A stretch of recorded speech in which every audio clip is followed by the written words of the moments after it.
ஆண் பிள்ளையாக இருந்தால் அங்கிய கால மனை பெற்றோருக்கு கட்டுப்பட்டவன். பெண்ணாக பிறந்து விட்டார்.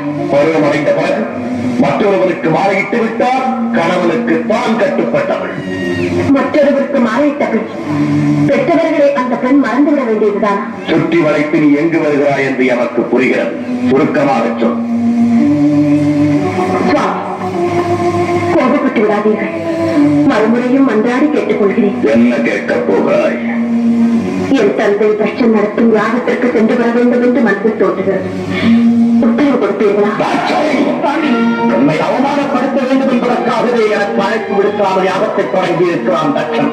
எனக்கு அவர்பாகத்தையும் தர மறுக்கிறான். அப்படிப்பட்ட கொடியவன் நடக்கும் யாகத்திற்கு நீ செல்வதா? நீ தந்தையாக இருப்பதா? அவன் தலை மறைப்பதா? அதற்கு நான் உத்தரவு தருவதா?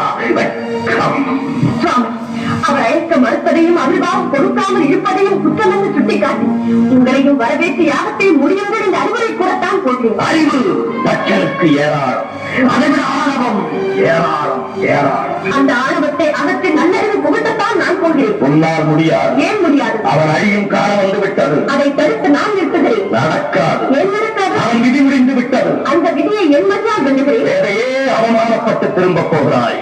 இல்லை, என் தந்தை ஈசனுக்கு விரோதி என்ன என்ற அளவுக்கு அவர் மனதை மாற்றிவிட்டு வெற்றியுடன் திரும்பி வருகிறேன். ஒரு பெண்ணுக்கு பிறந்த வீடு காப்பதமா, ஒரு புகுந்த வீடு நிரந்தரமா?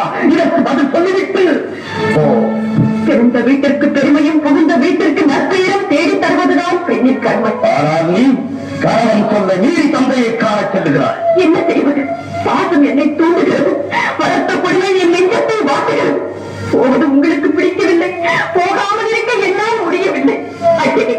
பிறந்த வீட்டிற்கும் புகுந்த இடத்திற்கும் விரோதம் ஏற்பட்ட பிறகு பெண்ணாக பிறந்தவள் இருப்பதை விட ஏற்பதே மேல்.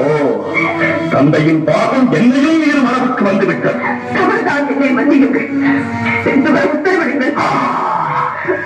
விதி உன்னிடமும் விளையாடுகிறார். சரி, போய் வா என்று சொல்லுங்களே.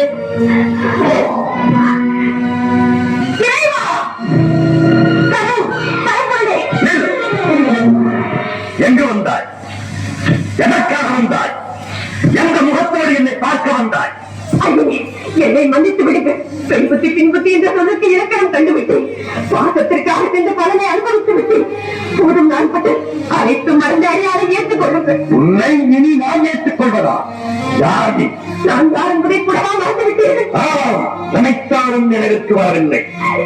உங்களையே கதவென்று நம்பி வந்திருக்கும் என்னை சோதித்து விடாதீர்கள். ஏற்றுக் கொள்ளுங்கள். என் சொல்ல மீறி என் வாய்ப்படியை கலந்த போதே என் மனைவி இறந்து விட்டார். என் தாய் ஏதும் தட்டனின் மகள் காட்சாயணி தான் இப்போது வந்திருக்கிறார். இல்லை இல்லை, இனி ஒரு முறை என்னை தட்டன் மகளுக்கு சொல்லாதீர்கள். அவர் எனக்கு தந்தை மன்ன, நான் அவருக்கு மகள் அல்ல என்று ஊரையே சொல்லிவிட்டு அவர் யாகவும் முடியாமல் போகட்டும் என்று சமைத்து விட்டு வந்தேன். நீ காவலான என்று செய்யாது. என்னால் ஏவப்பட்டிருக்கும் வீரபத்தன் இந்நேரம் தட்டனை பழிவாங்கி யாகத்தையும் அழித்திருப்பார். எப்படியோ தொலையிட்டு என்னை பொறுத்தவரை தவறை உணர்ந்து விட்டேன். மன்னித்தேன் என்று ஒரு வார்த்தை சொல்லுங்கள். மனதால், வாக்கால், காயத்தால், முற்றால் உனக்கு மன்னிப்பே கிடையாது. போக மாட்டேன். உயிரை விட்டாலும் உங்கள் தீவிரையும் விடுவேறே தவிர இந்த இடத்தை விட்டு ஒரு கணவன் என்னால் பிரிந்திருக்க முடியாது. கிடையாது. என்னோடு சேர்ந்து வாழும் பாக்கியம் இனி உனக்கு கிடையாது. சோதித்தது போதும். இனி வேதனையை என்னால் காண முடியாது. ஏற்றுக்கொள்ளுங்கள். உன் இளவை மறந்து தத்தன் மலர்ந்த பாசத்தால் தவறு செய்து விட்டாய். இதற்கு தக்க வந்தவை நீ என்னை புரிந்திருக்க வேண்டியது. தவறு செய்வது மனித இனம், மன்னிப்பது தெய்வீக குணம் என்று உலகிற்கே உபதேசம் செய்த தாங்களா இப்படி பேசுகிறீர்கள்? நீ தவறுக்கு மன்னிப்பே கிடையாது. போ. அப்படி முயற்சி விடாதீர்கள். என்னை பிரிந்து தனிமையில் இருக்க வேண்டாம். நீ துறையில் எனக்கு தேவையில்லை. உலகில் நீ நாமே தனித்து இயங்கிக் கொள்வோம். உறுதியாகத்தான் சொல்கிறீர்களா? இறுதியாகவும் சொல்லுகிறேன். எங்கே என்னை பார்த்து இரு முறை சொல்லுங்கள். உன் முகத்தை பார்க்கவும் தயாராயில்லை.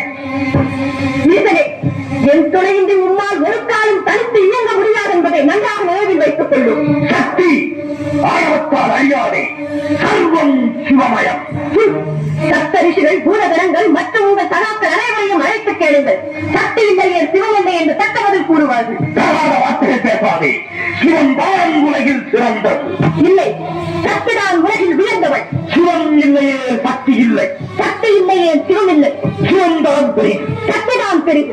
ஆளுக்கு பெண் அடிமை. அந்த ஆணையும் பெற்று தருவது பெண்ணை. நீ இன்றி நான் உண்டு. நான் இன்று நீர் இல்லை.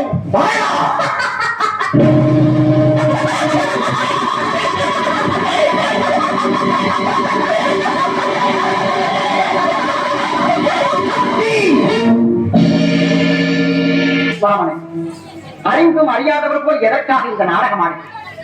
சக்தி இல்லையே சிவம் இல்லை, சிவம் இல்லையே சக்தி, இருவரும் சேர்ந்திருப்பதுதானே உலகம். தினம் தணிந்து சிவசக்தி சமேதனாய் காட்சி